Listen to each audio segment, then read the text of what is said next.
Now then, we'll just sit that down there. Was in the woods a few days ago, and this all goes down to when you're felling trees, get your felling height right, i.e. as low as possible, a couple of inches. I was going down a temporary ride and hit a stump, and there was a lot of like leaves and stuff like that, and leaf mold had built up around this stump. But this stump, you know, when I investigated, was at least this high. Some idiot had cut it off too high. Anyway, it knocked the fuel tank on this CRV, and we glided over it, as it were. But from that point on, the fuel gauge doesn't work, so we got to investigate the pump. And now apparently you can get to the pump through the floor, and it's around here somewhere. This is on a UK vehicle, it is behind the passenger, so I'm assuming on a US vehicle it'll be behind the driver. So we've folded this seat down, and I'm going to push it all the way back. It's got to be all the way back, and then there's a ribbon here. There. That ribbon won't remove this catch until the seat is all the way back. Then we lift out this carpet, and there it is. There's the cover to get to the fuel pump. I'll just zoom in on that. There it is, and there's 3 screws, and then you take that off, and there's a round collar with sort of not knurls but little lumps on the outside, and we've got to make a tool to undo that. I've seen it on the YouTube where somebody just gets a piece of bar and knocks it round, but I prefer not to do that, because if you start getting problems with those threads, and it's all plastic, and you know, it can go wrong very easily. So we need to take that cover off and then work out how we make a tool to get that off. Right, we've undone those 3 screws. We want to lift this up. There's a bit of tape there that holds that cable down. Okay, it's a bit dusty in here, but that doesn't matter. Right, you need to see in there, don't you? Okay, here we go. Now, there's a tab somewhere. I think it's there. It's at the back here. Okay, and you've got to press it in, and you've got to bear in mind that this plug has not been apart for nearly 20 years. So just take your time, depress that barb and get this plug off. There we go. Okay, you see, you depress that, but it's a bit stiff. There is the barb itself. Yeah, you see, yeah. Okay, so that's that out the way. Now, before we go any further, just there's a white bit and a white bit. If you press those in, then this piece will come off, and that's the fuel line. Okay, but this is what I'm talking about. We need to remove that and get something that goes in there and in there. And you can't, I don't know whether this I think this fuel tank has been pushed back slightly. Certainly looks like it. I'm assuming this fuel tank should be central, which is I'm going to go and have a look at my spare car and see if that's the case. But we need to spin this to release it. That's effectively like a nut, a ring. Yeah. So we need to. I'm going to have a look at the other car, see if I've knocked that fuel tank back about an inch. That could be a problem, but it might not be. Yeah. But so effectively, we need a flat bar that goes down in there. Yeah, something goes down there and something that goes in the opposite one that comes up, and a flat piece across, and then weld a socket on it. And then we can just ease that around without putting excess force on one side. In the past I would have just knocked it around, but I'm being a bit more cautious now. Right, let's crack on and have a look at the other one and see if there's any difference. Okay, here's the spare car. As you see, I've got the electrical connection disconnected, and the tank on my current car has been knocked back slightly. As you can see, this is effectively in line with there, whereas in mine it's a bit further back. Interesting. Right, where are we? Okay, socket, bit of flat strip that's 140 long, and these 30 by about 3mm. Yeah, and of course, because they're extended down, you can actually bend that slightly to make it a tight fit on that nut. Okay, 10 minutes. I think it's worthwhile putting the effort in to make something like that.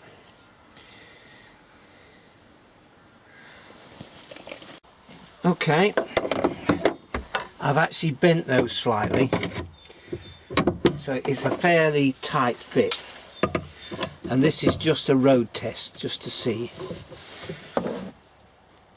Oh yeah, oh good, that's moving. Yeah, so now what we need to do is depressurize the fuel system and remove this fuel connection. But that works, in fact that works remarkably well. And of course, as I say, you can tune these to have a tight fit on there so it doesn't slip.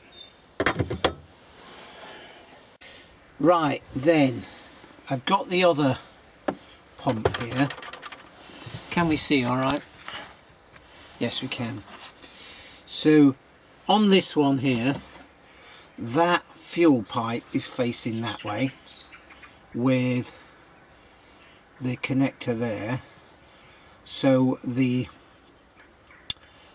sender unit float is on that side. So when we lift this up, we're going to have to jiggle it out this way. Okay, so it jiggles out towards the door, at least on this one. Now we have got to put a cloth here. I've just undone the fuel cap, the tank cap, to try and reduce a bit of pressure.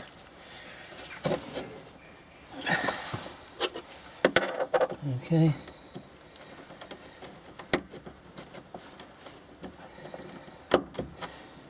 So we just need to ease this fuel pipe off, and of course it hasn't been done for a number of years.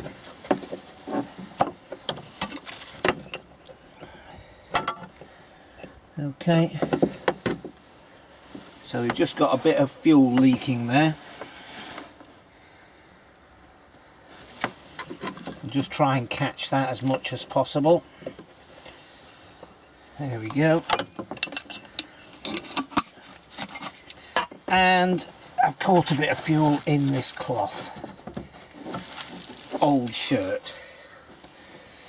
Okay, so we've got the fuel pipe out the way, and we want to tuck that out the way somewhere if we can, and then put this on there.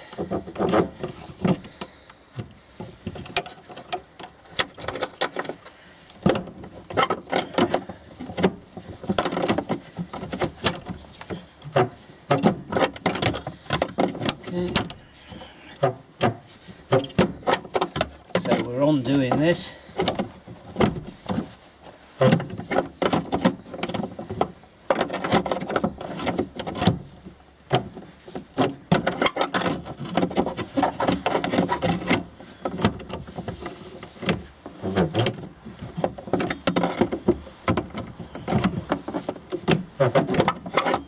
Because the fuel tank has been pushed back a little bit, it's more difficult than when I took this out of the donor car, but we're getting some movement.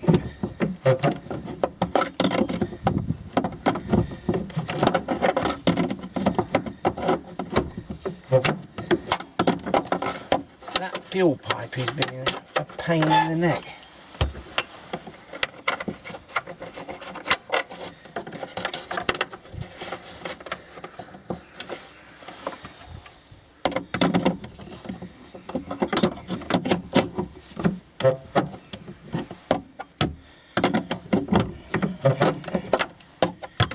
And it's flicked out again.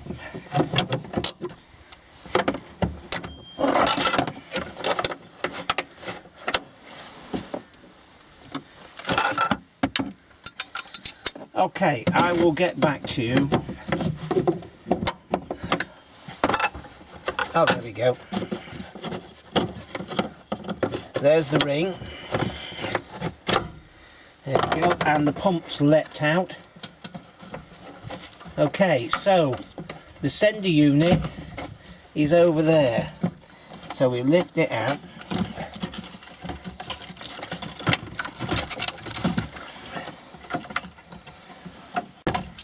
Okay, let me have a look on this one.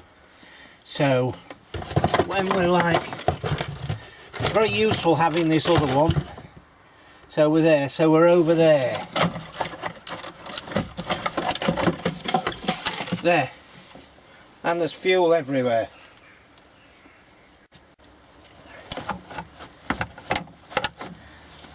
Okay. So now we need to put this in there. So the rubber seal is there. Okay, let's get this awkward fuel pipe out of the way.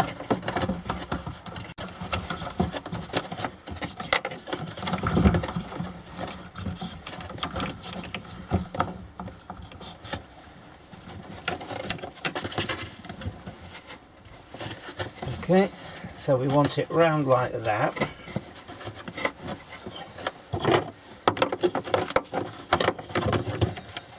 And again, the fuel pipe's been awkward.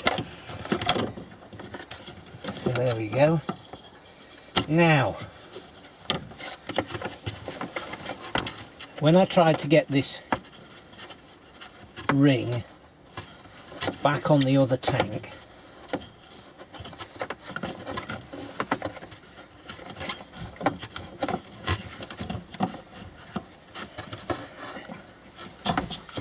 it was being awkward. So we are about like that, and we've got the rubber seal around there.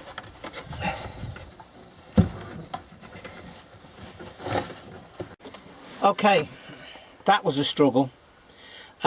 Basically, I put a bit of lube on the rubber seal,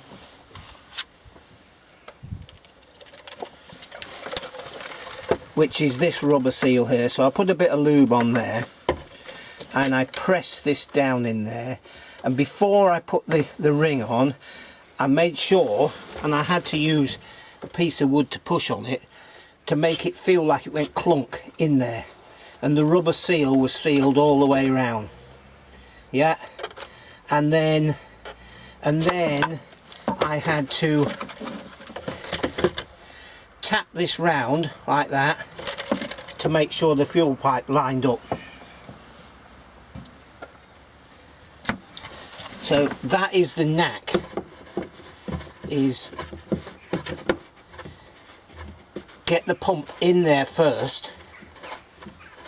Yeah, make sure it goes. You really have to push quite hard for that seal to get in there, and if you don't, you can have the seal pop out the side. So just generally a bit frustrating if you don't know how to do it. So I'm just going to tighten this up and then put the power socket in there and close the fuel tank and connect the battery again and all those sorts of things. But that's the tricky bit, getting this one in there, getting that seal to go inside that hole without a little bit of it sticking out the side, and then when you push you do feel it go and go in. Right, so if it doesn't do that, you know you're not all the way down and you're not going to be able to get this retaining ring on. But once you've got it down in there, I got a piece of wood and just tapped on there and just tapped it round a little bit so that that fuel pipe, that fuel outlet, was in line with the fuel pipe. Right.